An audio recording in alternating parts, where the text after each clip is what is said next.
Hello again, everybody. I'm Rick Sanchez, and we're coming to you today from a different location, the Foreign Ministry of the Russian Federation. Oh, if these walls could talk. This is such a special experience, I think, for me as an American journalist, to be able to share with what are, in many ways, a Western audience, a better understanding of the Russia perspective. And especially coming from this place, with the history of this place, the majesty of this place. You walk the halls of this building and just the names, the images. You see Trotsky, Gromyko, Shevardnadze, the people who we grew up watching, creating this story that is what Russia is today, as a matter of fact. So it is an absolute honor for me to be able to bring this story from this location and to be in the presence of the man who many consider to be the voice of the Russian Federation, certainly from a global perspective, the Foreign Minister of the Russian Federation, the Minister of the Russian Federation, Mr. Sergey Lavrov. Mr. Lavrov, thank you so much for joining us, sir. It is such a pleasure. Thank you so much. My pleasure. I guess we have to start with some of the things that are going on right now. And I think probably the most important thing has to be taking place in Europe. And let me ask you this, because I was kind of taken aback when I saw this. Recently, the Chancellor of Germany, Friedrich Merz, said that Russia is the largest country in all of Europe. And then he went on to make it sound as if he's inviting Russia to be back of the European community.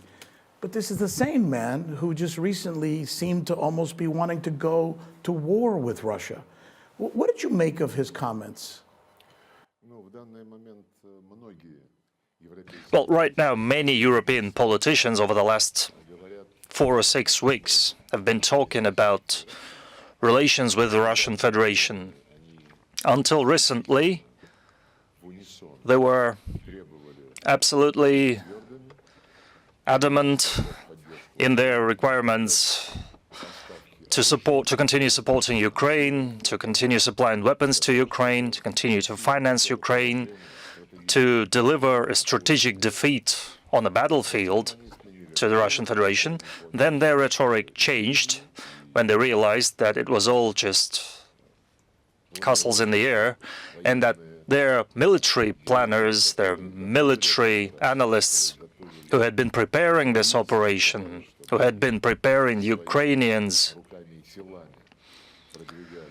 to push the war with Ukraine with their hands and bodies, when they realized that all those plans had failed, and nobody obviously had managed to take lessons from previous developments, such as Napoleon's attempt, such as Hitler's attempt, and once again they used Nazi banners to gather almost entire Europe. But unlike Napoleon and Hitler, not on the battleground, but they gathered Europe as donors of financing and armaments and ideology, and under the same Nazi banners they threw the Ukrainian army, complete with mercenaries from different countries and NATO military instructors, we know that. And basically, they did another attempt that ended up much like Napoleon's and Hitler's attempts did. But the West is very bad at learning history, obviously, especially Germany, that you mentioned, because after several relatively calm years under Angela Merkel, and there was this vague period of Scholz being the chancellor. When Merz became chancellor, they started off with very striking statements. For example, he said, well, first of all, he lifted constitutional limitations on military spending, and then he said that it is all needed for Germany to again, I emphasize again, become the primary military power in Europe. This is well, this seriously reflects his mentality and the direction in which his thoughts are going. After that, Merz many times repeated this thought in many forms, and practically what he has been doing is basically a war preparation. The same was happening in France, where President Macron repeatedly said that Ukraine cannot lose on the battlefield. I'm not even talking about the British with their Starmer, and Ursula von der Leyen and Mark Rutte. Yes, recently Merz said something along the lines of Russia being the biggest country in Europe, but I'd like to correct him right away. Russia is the biggest country in Eurasia, not in Europe, and in the world. But in this case, we're looking at Eurasia as a continent. All previous attempts to ensure security on this vast expanse were exclusively about the western part of Eurasia, the so-called Europe, and all attempts at building a security system were centered around the Euro-Atlantic concept of security. The NATO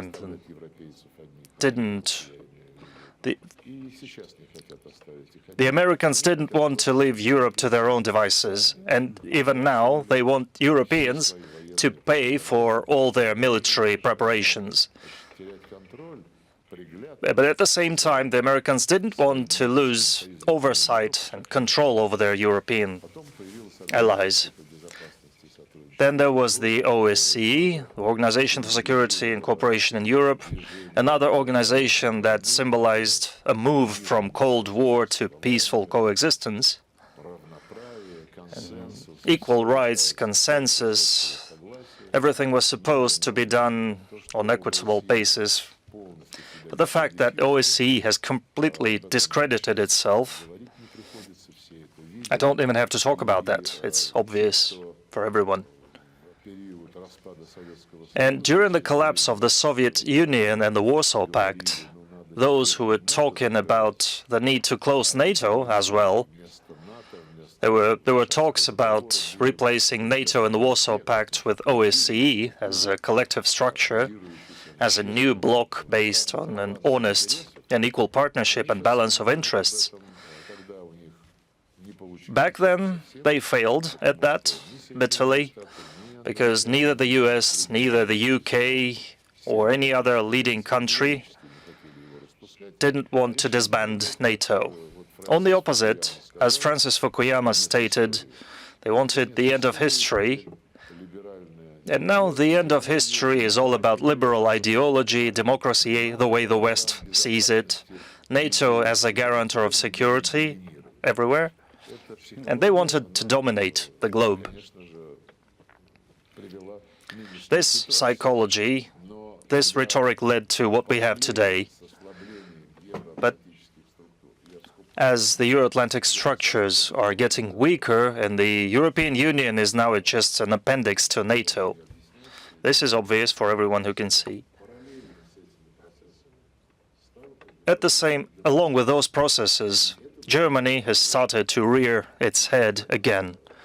And this is worrying. This worries not only us, but it worries many other countries of the European Union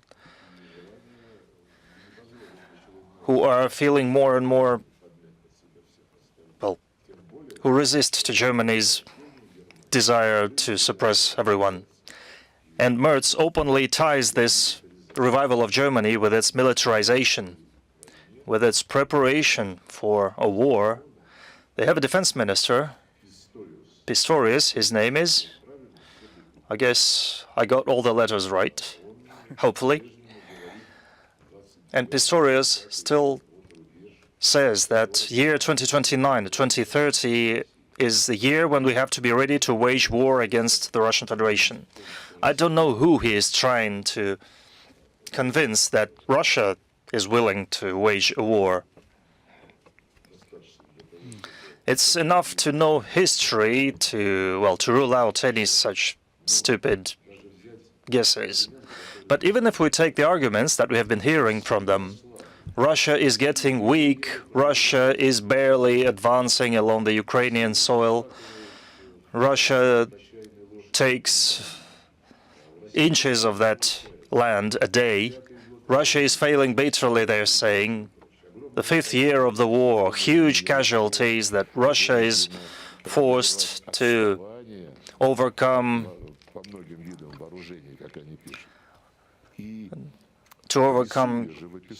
great difficulties. And while presenting their voters with a picture of militarily weak Russia, or economically weak Russia, they at the same time draw a link to the fact that we must prepare that Russia is going to attack us, meaning Europe. But if you depict Russia as a militarily and economically weak country, then have just, some imagination to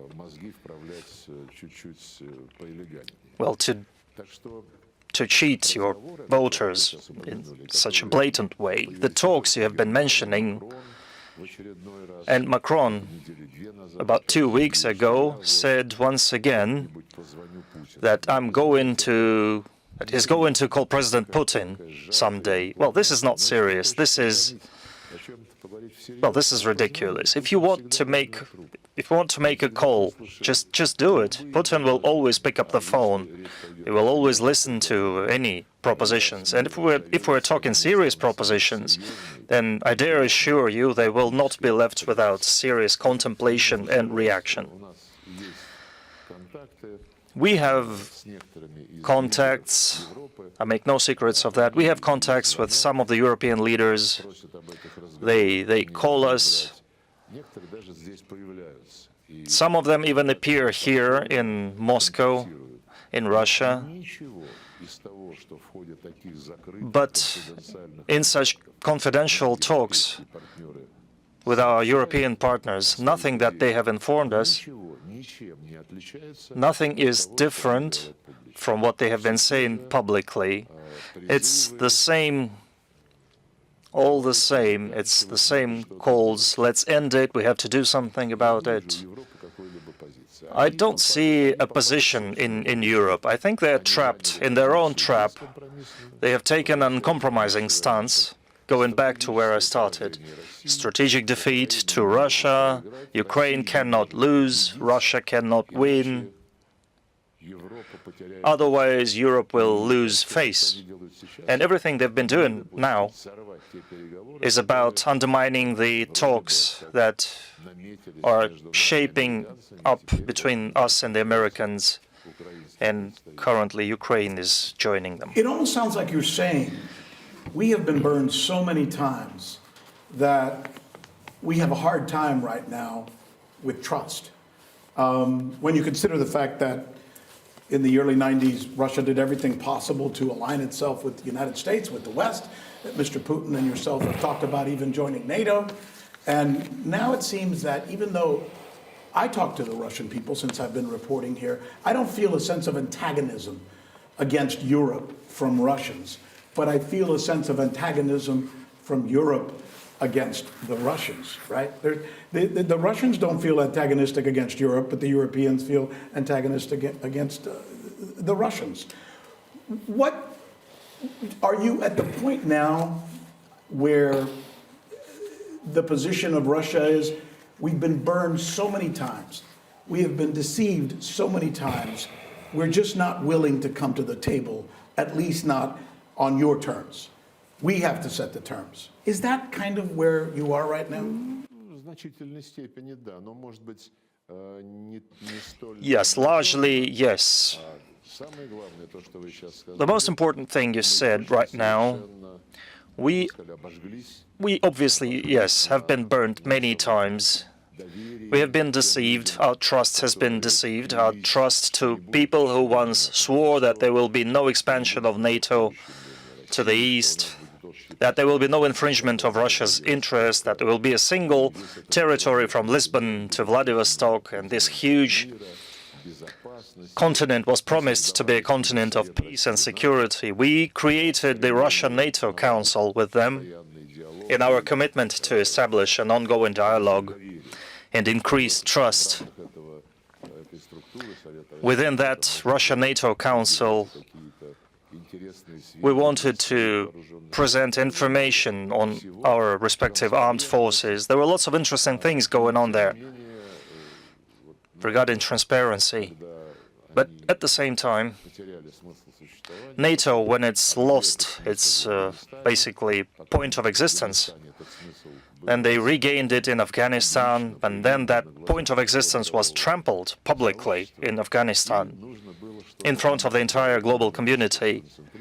And back then they braced themselves, and then they came up with what we are seeing now, that Russia is going to be an outcast, and to provoke Russia, Ukraine was the best material for that. Very malleable, especially that they had been mulling this material since the USSR had collapsed. And all those promises not to expand NATO, to stay out of direct vicinity of the Russian Federation, all this was thrown aside, and they've been dallying with Ukraine since 1990s, spending billions of dollars. And Victoria Nuland recently admitted that preparation for the February 2014 coup had costed $5 billion.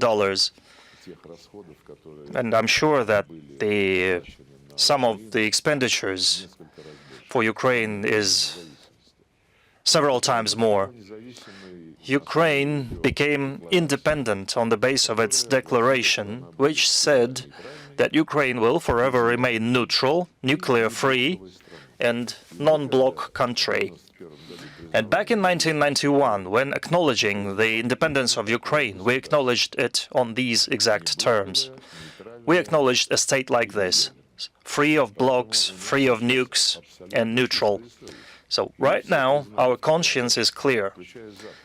Everybody recognized Ukraine like this, including the West. And then the West started making this country into what they thought they needed, not what was put forward in the Declaration of Independence. Do you tell them that? When, obviously, I don't want you to share the specifics of your conversations with other foreign ministers and other heads of state in Europe and in the United States, but do you say to them, look, all we want is a neutral Ukraine. They don't have to be pro-Russian. They don't have to be pro-anything. We just want a neutral Ukraine. We want to be respected. And by the way, we have no intention of bombing you. We have no intention of going to war with Russia. We have no intention of going with Europe. We have no intentions of going to war, period, which is what they keep telling the world. They say Russia is very aggressive. And Russia is saying, we're not aggressive. Well, they do tell a lot to the world community. Quite recently, they said that no one of them had been to the Epstein Island. That's just their style. Of course, we told them that, all of that. More than that, we gave them countless facts of our very restrained position and restrained behavior. Although there were situations when this restraint was seen as weakness by many people in our country. The first Maidan, the first state coup in Ukraine, took place in 2004 when Kuchma was president. And President Putin had great ties with President Kuchma. They discussed all matters frankly.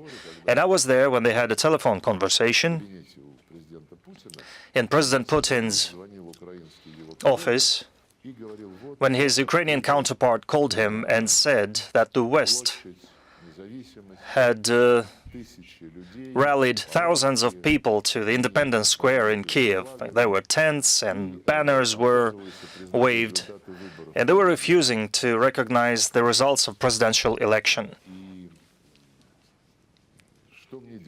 And he asked President Putin, what do I do? Kuchma said, they have weapons, they are armed, and what do I do?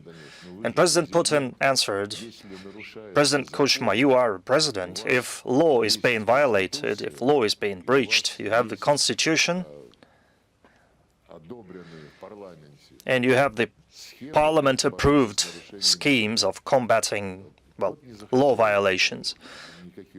President Kuchma didn't want to use force. He didn't want to defend law, and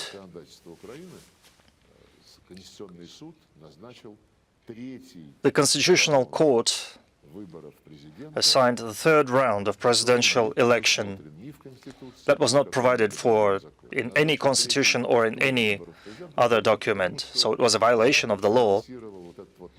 Just because the West had financed that Maidan, that was my first year as the foreign minister of the Russian Federation. And back then, many foreign ministers, European foreign ministers, said publicly that the Ukrainians must choose whether they are with Russia or they are with Europe. That was their position back then. They didn't talk about any single space from the Atlantic to the Pacific Ocean. It's either or, whether they are with Russia or they are with Europe. That was their stance. This was a gross violation of the law. It was a coup, basically. But still, we chose to work with the president essentially appointed by the West after that third tour, Viktor Yushchenko.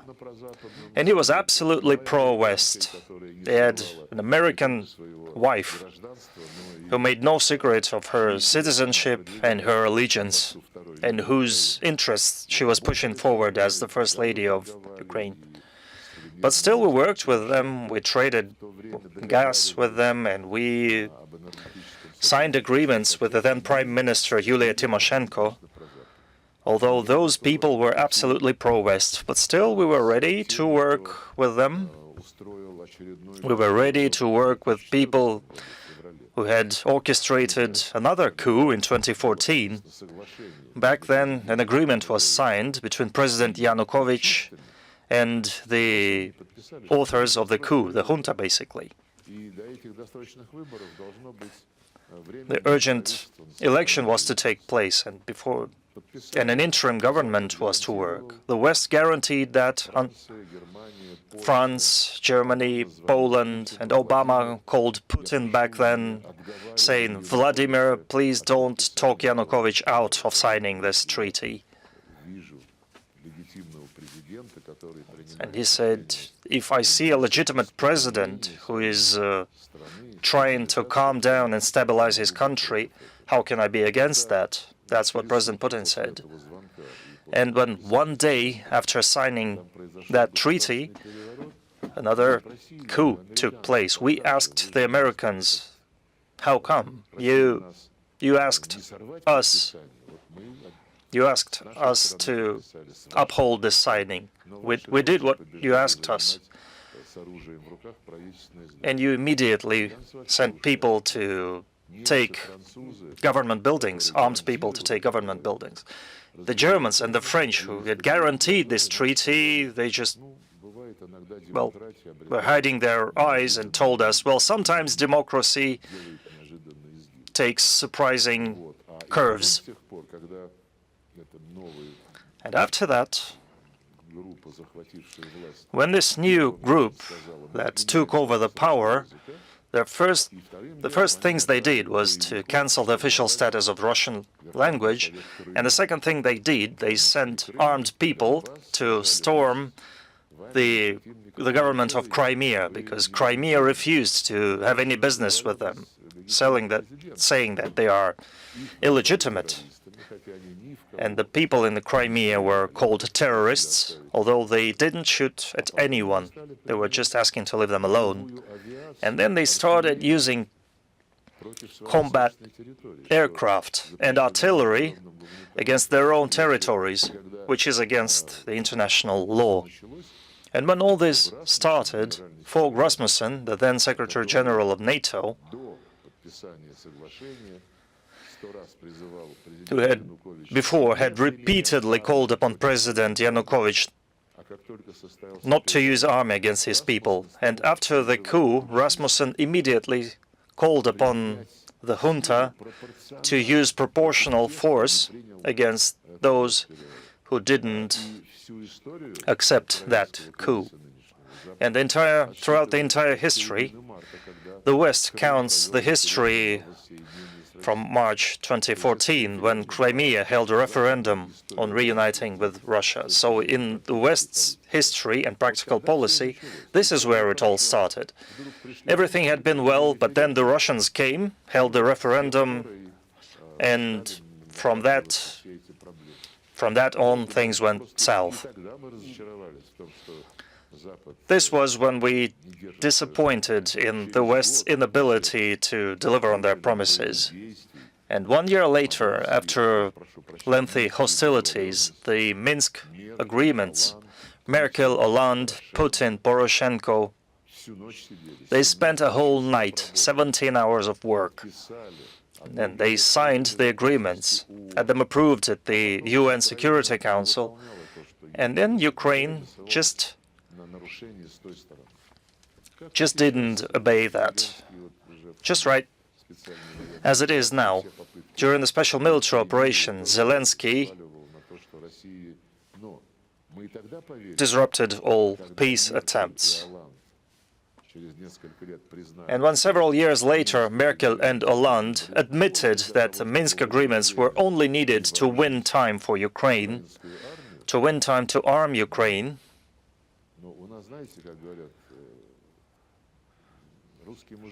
well, as they say, Russians took quite a while to prepare. But once they are ready, they do act very fast. And we wanted to trust the situation that developed 2 weeks after the start of the special military operation in April 2022 in Istanbul during the negotiations. We agreed to what the Ukrainians had proposed, and then Boris Johnson came there and basically banned them, the Ukrainians, from following it, from following through. So we have quite an experience of, well, not in enduring or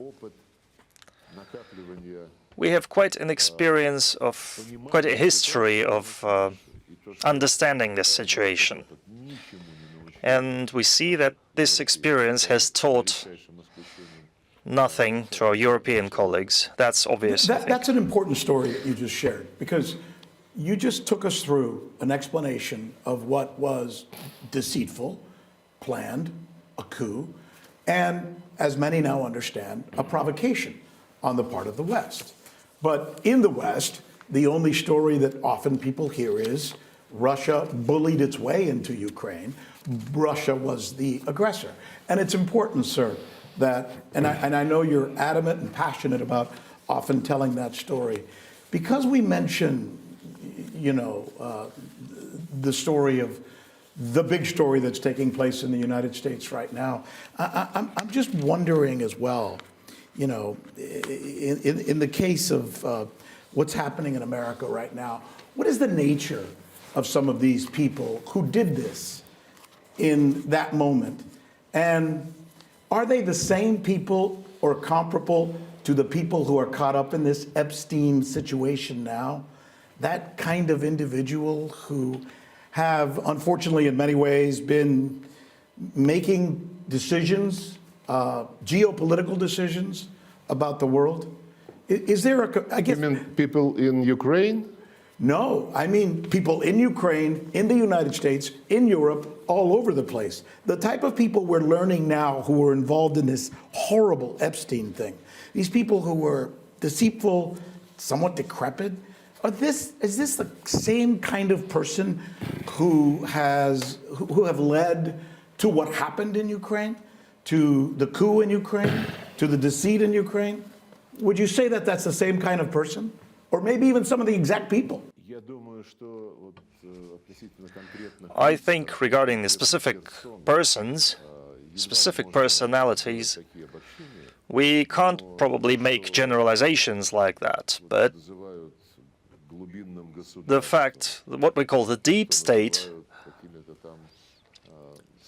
what is known as the hidden funds or closed groups, and they are said to be able to decide the fates of the world. Well, I don't quite believe in that, because people who are elected presidents or prime ministers, they have enough leverage to pursue their own course. And if they all pursue a course that is all about deceiving, that is all about being unable to feel shame or to blush for openly lying to their partners, well, that's a fact. There are plenty of such people there, and right now I think this mentality is showing very visibly on the European arena. And they haven't been making any conclusions, obviously. They haven't taken any lessons. Today is February the 4th. Another round of military negotiations is opening between Russia and Ukraine. And it will also be attended by representatives of the United States, Witkoff, Kushner. And just yesterday, exactly on the eve of that day, not somewhere in the Great Britain, in the UK, in Financial Times, no less, there's a report that says the Russians will be given nothing short of an ultimatum, a document with the guarantee securities for Ukraine that have already been approved. And security guarantees for Ukraine basically mean that if Russia ever dares to attack Ukraine again, or if we, the smart guys, organize some sort of provocation that will allow to accuse Russia, then in 24 hours we will give Ukraine carte blanche to continue the war.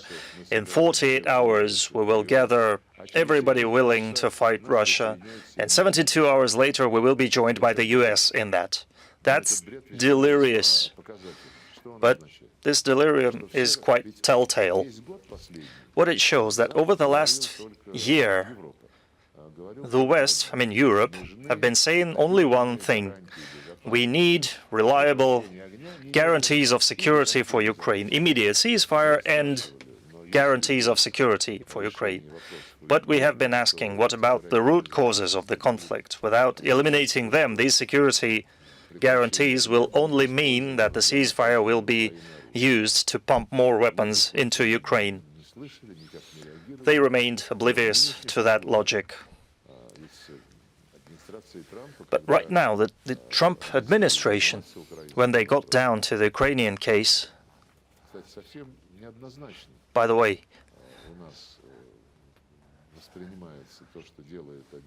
we see what the Trump administration has been doing in relation to the Russian Federation. We see that with caution. We are very wary about that, but a couple words on that later. The Trump administration, I will tell you about that later. Right now, I'd like to talk about security guarantees for Ukraine. The Trump administration said right away that they want to get down to the root causes of the conflict. And President Trump said publicly that Ukraine should forget about NATO. And President Trump, with his team, started talking that the situation on the ground must be taken into account when dealing with this. And all this was discussed in Anchorage, Alaska.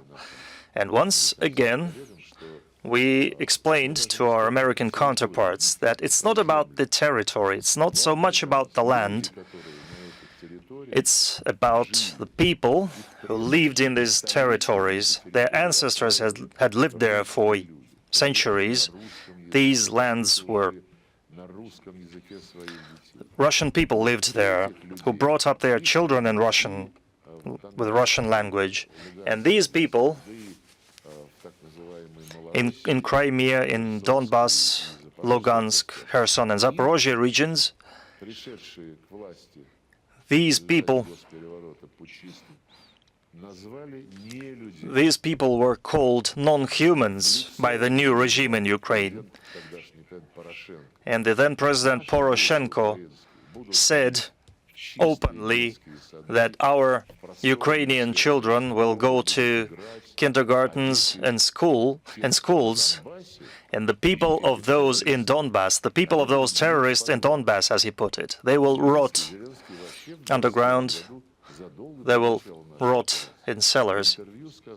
And Zelensky, long before the special military operation, when answering a question what he thinks about people on the other side of the battle line, Zelensky said, there are people and there are species. And if you live in Ukraine and you feel part of Russian culture or Russian civilization, my advice is for the future of your people and grandchildren, go to Russia. Get the hell out to Russia. That's what he said. And this is what underlines the attitude of the current Kiev regime to all things Russian.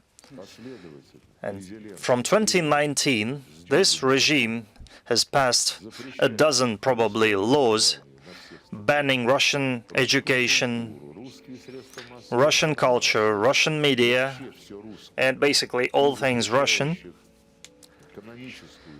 and banning the canonic Russian Orthodox Church.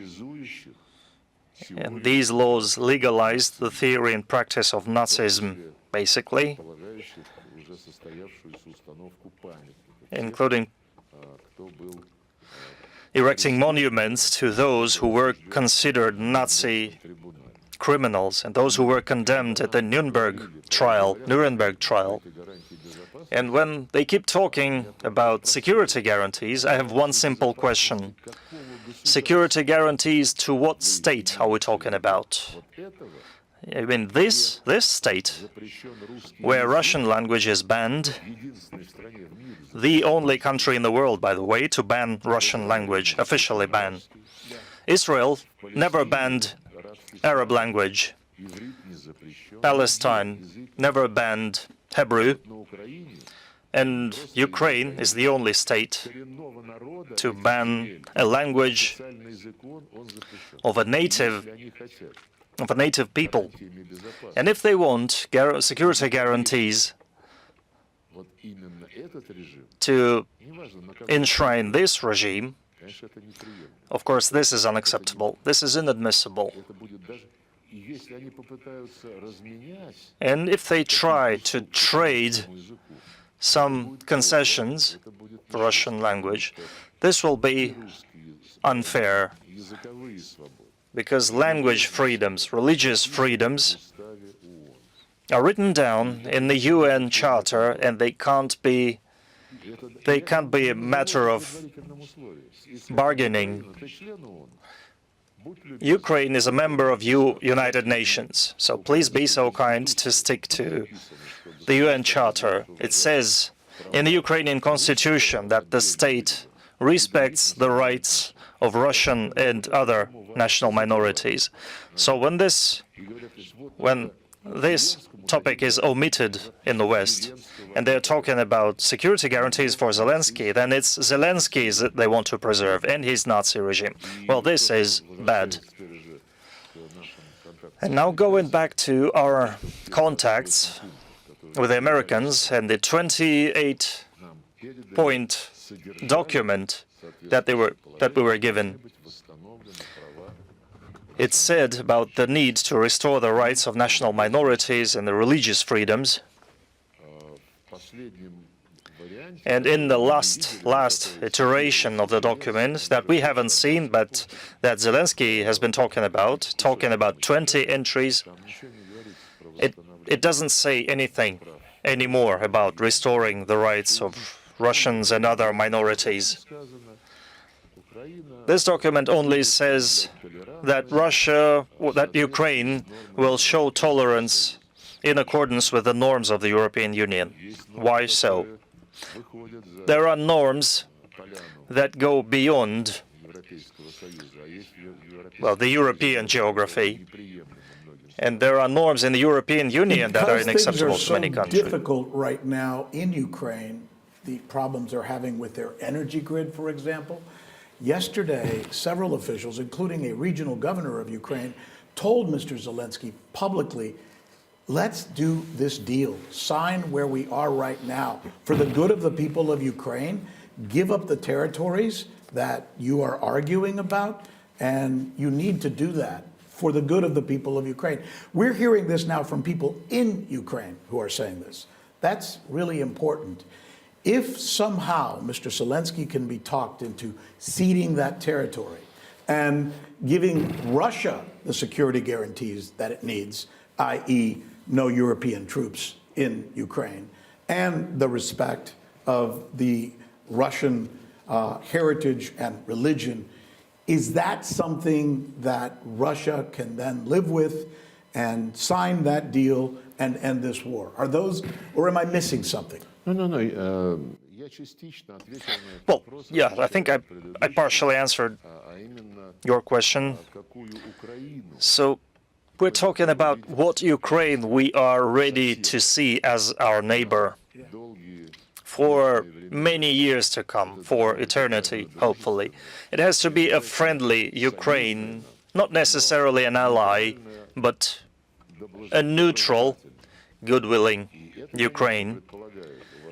And of course, this requires respect. This demands respect not only for the rights of the people of the territory that will remain with Ukraine, not only respecting their rights to access to creature comforts, I mean food, warmth, heating, water, and so on.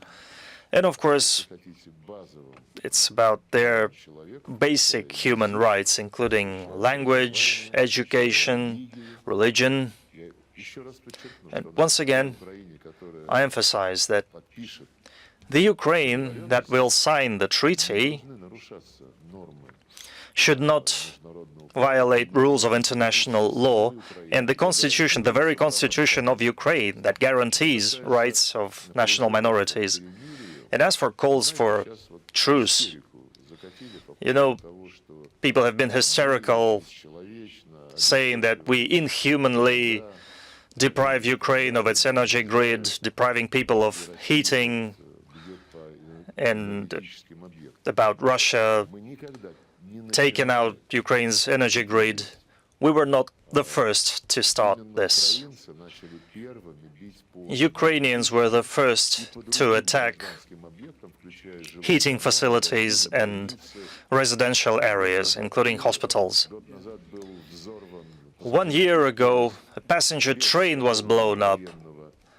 That had nothing to do with the military.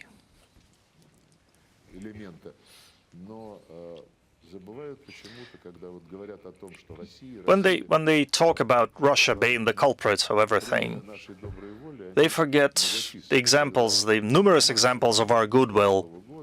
I think last March, in March 2025, President Trump, in his telephone conversation with President Putin, suggested an energy truce for 1 month. And President Putin, on that same day, publicly upheld this initiative. For 1 month, we didn't, it was in March and April, I think, we didn't touch Ukraine's energy infrastructure at all.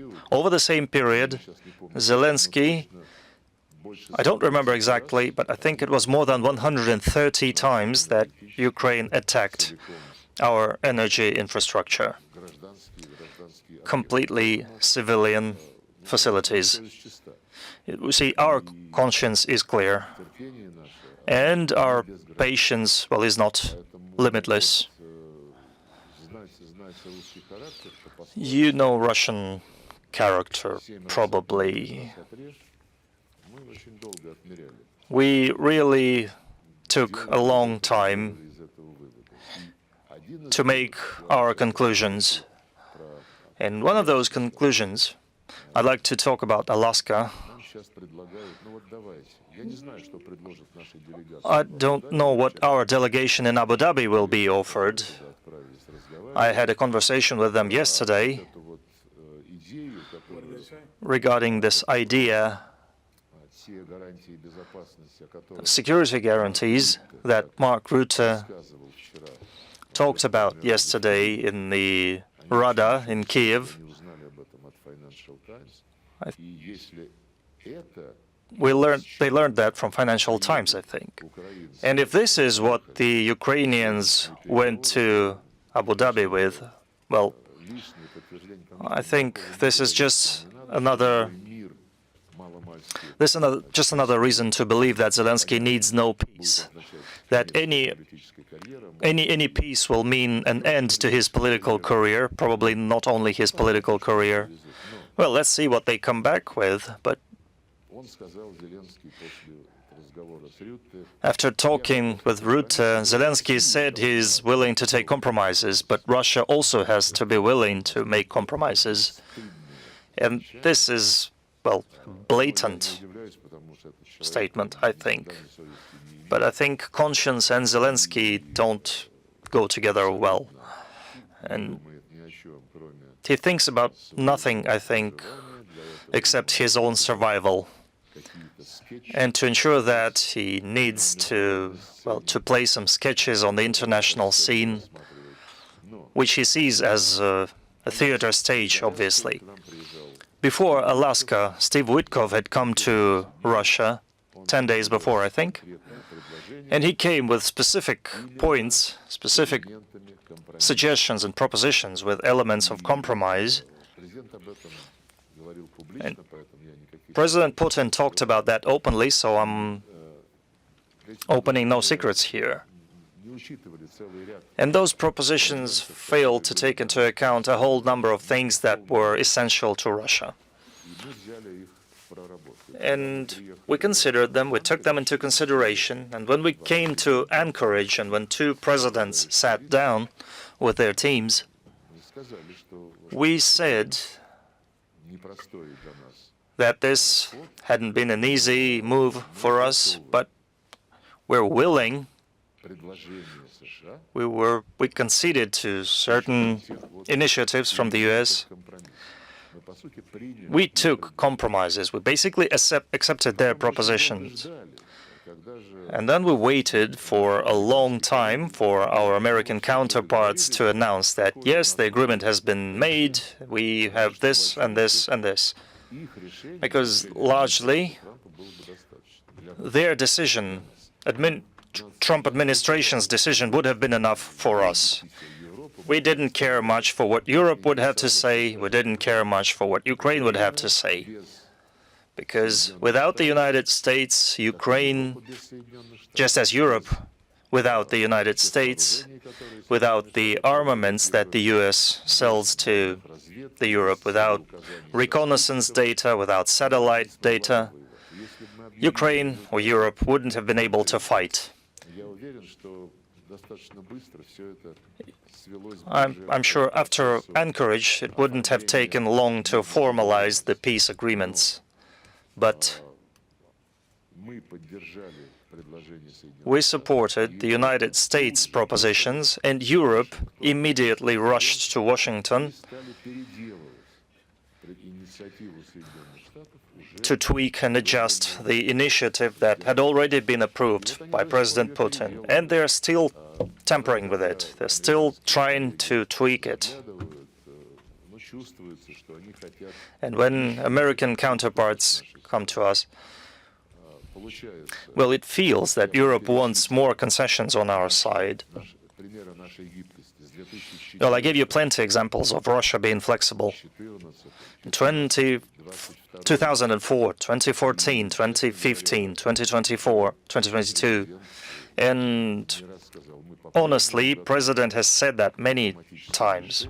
President Putin said that we are willing to see a diplomatic solution to that. We have never changed our terms, unlike many other participants of this political process. They have been, well, moving the gate, moving the goalpost many times.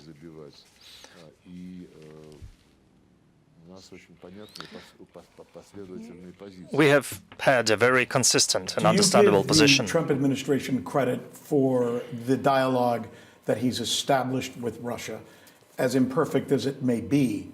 The fact is the previous administration didn't talk to you at all, didn't want to talk to you, and seemed to want to just continue the war.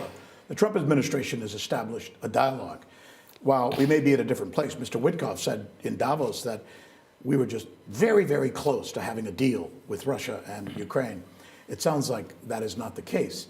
But you're talking at least. For example, the START treaty seems to be expiring soon, by tomorrow. Tomorrow. Yeah. And will America and Russia come together and renew that deal? How important is that? Do you feel confident that you can bridge that conversation with the American team? Well, of course, the Trump administration is something absolutely different in their world outlook, in their understanding of the U.S. national interests, in their attitude towards other countries, to their allies, to their competitors, to their rivals. They are absolutely different. And the fact that this administration is willing to talk to everyone, something they have been showing since day one, since their very first day in the White House, including contacts with Russia. And those contacts go on in most different formats. And I remember very well, just recently I had the opportunity to speak on this matter. I remember very well the meeting in February 2025, 1 month after President Trump's inauguration. We, myself and Marco Rubio, had a meeting. We were joined by Mark Waltz, then National Security Advisor and now a UN representative. I was with my colleague Yuri Ushakov, and Rubio said back then that the American administration will be guided by the national interests of America, and we recognize and acknowledge that Russia has its national interests too, and then it's all down to common sense. And that should mean that we are not necessarily going to have coinciding interests. But when our interests do coincide, it will be a gross mistake not to use this alignment and to put it into practical, mutually beneficial projects in energy, space exploration, high-tech, and all sorts of stuff. And when those interests diverge, which is going to happen much more often, in fact, then we shouldn't. This difference should not evolve into confrontation, especially a hot confrontation. And I said that this is absolutely in line with our approach. On the base of this mutually respectful approach, we are willing and ready to build all sorts of cooperation. And the same point was many times emphasized by American delegations that met with President Putin, that had come before Alaska. If we take the key points, the key terms that will allow all these shining perspectives to come true, there was just one point.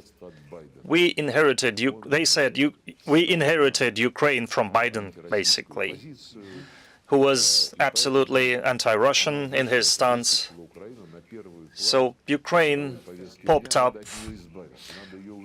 on the foreground on the international agenda, and this has to be settled, and we will do that, they said. And at the same time, they understood our position.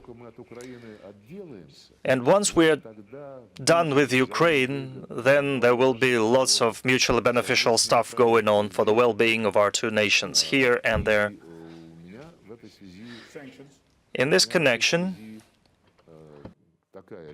I have one remark to make in this connection. In Anchorage, we accepted what the Trump administration suggested on Ukraine,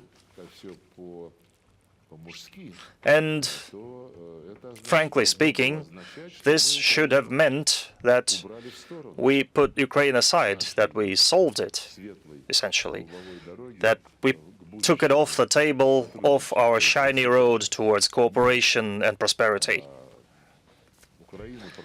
But Ukraine is still there, the issue is still there on the table. It gets new dimensions that look more and more like new covenants and demands to Russia. But still, the conversation is going on, And once we're done with it, we are assured by America things will go better than they have ever been. Well, dreaming is good, and we're good at dreaming. We did plenty of dreaming under the Communist Party, but what we look at now are specific accomplishments. And you mentioned sanctions. Well, sanctions are still there, they remain, and in April 2025, soon after we had established contacts with the Trump administration, the sanctions were extended for another year. They extended for another year a bill on international situation. The bill was taken by the Biden administration, I think, and it says that there is a paragraph in it that says that Russian gold assets, gold reserves must still remain seized, as it says, in accordance with Russia's aggressive international policy.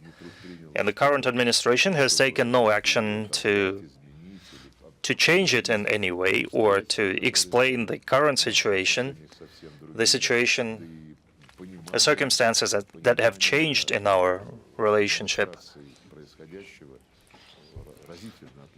And the current understanding is obviously different from what Biden had. But what's interesting is that this bill that requires Russia's asset to remain frozen, among the reasons of such enmity, it says intervention in the presidential elections in the United States. So what Biden, Obama, and their teams were blaming Trump for,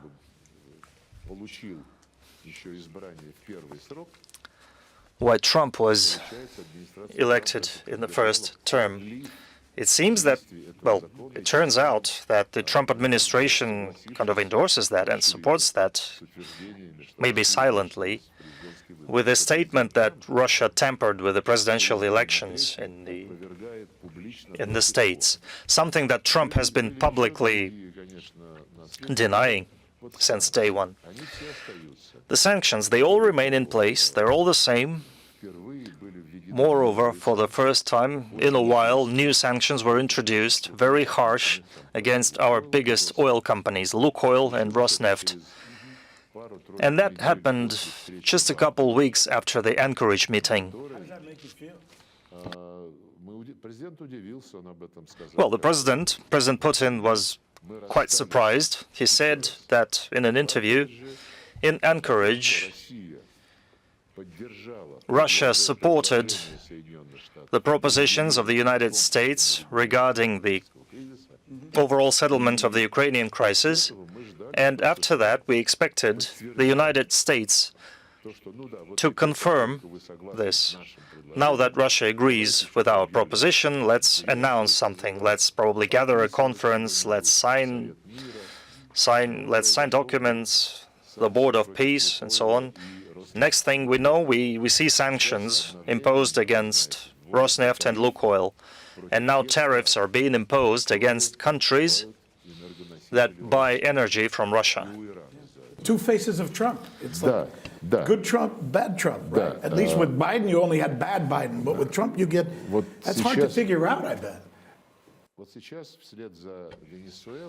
And right now, following the developments in Venezuela, our companies are blatantly being pushed out of Venezuela. India is being banned from buying Russian oil. Well, basically everybody is banned from buying Russian oil and gas. Everybody is talking about Russian oil and gas being exchanged with American oil and gas. And recently they passed a document on Cuba that will be probably interesting to you personally. And that document said that the document talks about some threat that Cuba is posing for the interests of the United States in the Caribbean, including the malicious policy of Russia. That kind of doesn't go very well with our investment Do you think cooperation. that's Trump, or is that the administrative state and the neocons and the people who are very aggressive and anti-Russian because they make money off of wars and aggression? Those are the people controlling that, do you think? Or do you think it's Trump? Well, I don't know. These are the domestic affairs of the United States. But we know very well, we understand very well that however powerful America is, with all its might and ambitions, America has to listen. I mean, the administration, the Trump administration, has to listen to a whole number of, well, groups of people in their domestic and international policy. Domestically, well, most of all Democrats, of course, and some Republicans, of course, they are highly Russophobic. They are highly anti-Russian. And we understand that the Trump administration cannot just ignore them, cannot just ignore those factors. And to preserve the loyalty of this anti-Russian wing, they have to make some anti-Russian moves. But the essence of those anti-Russian moves is, well, very serious. And I can understand that the administration also has sometimes have to throw a bone to Europe as well. And what's most important to them is that Europe continues to obey Washington and continues to buy what Washington tells it to buy. I mean, weapons, LNG, liquefied natural gas, which is several times more expensive than Russian gas. I think in this situation, a certain degree of Russophobia is seen as, well, basically payment for. But I don't know if the national security strategy, probably yes, the national security strategy sets this as a goal to ensure dominance, America's dominance in the world economy, including the energy sphere. Sounds like, and I'm glad to hear you say, you sound like you're optimistic. It sounds to me like you believe there is still the potential for a positive outcome, despite all the difficulties that we have just talked about and you've explained. There's one other area I want to ask you about, and that's Iran. It's in the news these days, and it's looking like Mr. Trump is pulling back from his aggressive stance and the talk of the Armada. And I'm reading reports that your government, the Russian Federation, maybe yourselves and Mr. Putin yourselves, may have been involved in some indirect or direct way in mediating that. That part of the reason things seems to be cooling a little bit or getting a little less tense is because maybe Russia was involved in helping the conversation between Iran and the Trump administration. What role have you played, if any? We played the decisive role, I think. Everybody contributed to it a lot back in 2015, when many years of coordination of a program of actions regarding Iran's nuclear program, which specified the ceilings for low-enriched uranium that Iran was allowed to have. And everything on top of that Russia would take. And then 3 years later, President Trump, in his first term, pulled out of that deal. And this was when accusations started falling on Iran. Iran had not violated anything. But when the US pulled out of that deal, and took all the advantages, all the positive sides out of that deal that Iran was interested in. Of course, Iran found itself in a situation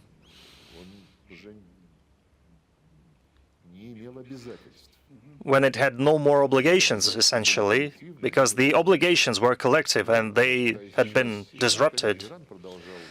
But Iran continued enriching uranium. At the same time, it didn't violate the Non-Proliferation Treaty. It did everything under IAEA control. But still, its facilities were attacked in 12 days of bombing, American and Israeli bombings. And Director General of IAEA, Mr. Grossi, looks, well, his position looks weird in this regard, because facilities bombed by Israel and the US, they are under IAEA control, and IAEA was obliged to make a statement, to make a political evaluation of what was happening, because those were facilities under its control, and they were unlawfully bombed. They didn't say anything at all. And I think this only goes to show the current situation in IAEA leadership at the moment. Right now, we are not forcing ourselves as middlemen to Israel or Iran or the United States. In our contacts with them, we just discuss this situation. Iran is our partner, close partner and neighbor, and of course we care about how things develop now.